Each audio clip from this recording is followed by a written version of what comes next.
আজকে আমরা কথা বলবো লিঙ্গের দৈর্ঘ্য নিয়ে।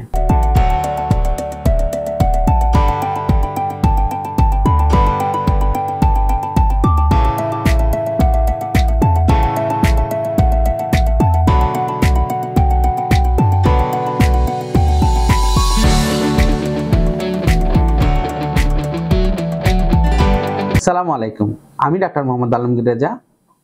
আমি একজন চর্ম যৌনরোগ বিশেষজ্ঞ।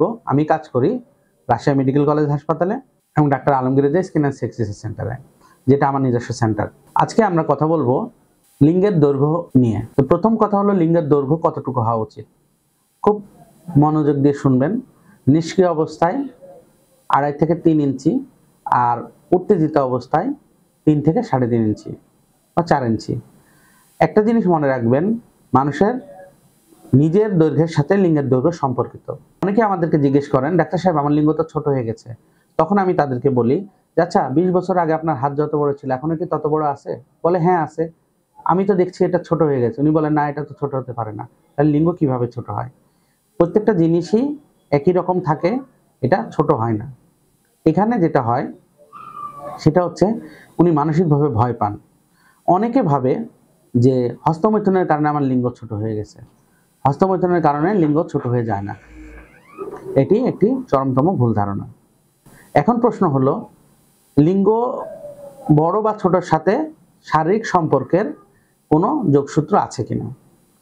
প্রথমত হচ্ছে, যদি কোনো কারণে, হরমোনাল কারণে বা অন্য যে কোনো কারণে যদি লিঙ্গটা খুবই ছোট হয়ে যায়, যেটা স্বাভাবিকের চেয়ে কম, এবং সেটাকে বলে মাইক্রোপেনিস, এই রোগটা যদি থাকে তাহলে অবশ্যই তার সমস্যা হতে পারে। কিন্তু একজন স্বাভাবিক মানুষ, যার লিঙ্গ স্বাভাবিকের মধ্যে আছে আকার আকৃতিতে, সেই ক্ষেত্রে তার কোনো অসুবিধা হবে না। যৌন সম্পর্ক কিসের উপর নির্ভর করে? একটা হচ্ছে ব্যক্তির শারীরিক মানসিক অবস্থা, দ্বিতীয়ত হলো তার পার্টনারের শারীরিক মানসিক অবস্থা, তার পার্টনারের সাথে তার সম্পর্ক, এবং তার যৌন মিলনের কৌশলের উপরে। লিঙ্গের দৈর্ঘ্যের এখানে কোনো ভূমিকা না। লিঙ্গের সমস্যা নিয়ে আমাদেরকে কাছে আসতে চান, তারা তাদের কথাটা বলতে চান, আপনারা চাইলে আমাদের কাছে আসতে পারেন।